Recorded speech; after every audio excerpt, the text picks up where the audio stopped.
চলুন আজকে একটা পার্সেল আনবক্স করি। তবে এটার মধ্যে কিন্তু কোনো ক্রাফট ম্যাটেরিয়ালস নেই, আছে ছোট্ট একটা গ্যাজেট। আপনারা সবাই হয়তো জানেন না, তবে যারা আমার প্রথম দিককার ফলোয়ার বা সাবস্ক্রাইবার তারা জানেন আমার ছেলের এই সোয়েটারটা এরকম ভাবে সুতো ওঠে, খুবই খারাপ অবস্থা হয়েছিল। আমি রেজার দিয়ে এটাকে ঠিকঠাক করে দিয়েছিলাম একেবারে নতুনের মতন।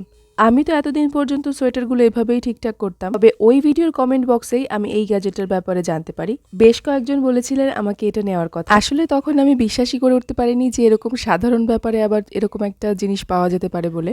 তারপর অনেক সার্চ টার্চ করে রিভিউ দেখে তারপর এটা অর্ডার করেছিলাম। এটা আমি মিশো থেকে নিয়েছি আর দাম পড়েছিল আমার 227 টাকা। এটা মূলত 2 ওয়াটের একটা ফ্যান, যার পাখাগুলোই আসলে ব্লেড। জালি মতন জায়গাটা দিয়ে সুতোর রোয়াগুলো ঢুকবে আর ওই ব্লেডটা দিয়ে কেটে দেবে, এই হলো মেকানিজম। তো একটা শার্টের এই রকম অবস্থা, তাই ভাবলাম এটার উপরেই ফার্স্ট ট্রাই করা যাক। কিছুই না, জাস্ট আলতো হাতে এটাকে এরকম ভাবে বুলিয়ে নিতে হয়। আর হ্যাঁ, সুইচটা কিন্তু অন করতে হবে, তবে কোনো রকম প্রেসার দেওয়ার প্রয়োজন নেই। সত্যি কথা বলতে এত ভালো রেজাল্ট কিন্তু আমি আশা করিনি। পুরো শার্টে এটা বুলিয়ে নেওয়ার পর কিন্তু শার্টটা আবার নতুনের মতন হয়ে গেছে। তবে একটা জিনিস, কিছুক্ষণ পর পর এর এই চেম্বারটা ক্লিন করে নিতে হচ্ছিল, না হলে আমি খেয়াল করেছি বেশি পরিমাণে এর ভেতরে এই ময়লাগুলো জমে গেলে পরে ওই শার্টটা ভালো করে ক্লিন হচ্ছিল না। তবে আমার কিন্তু প্রোডাক্টটা ভীষণ ভালো লেগেছে।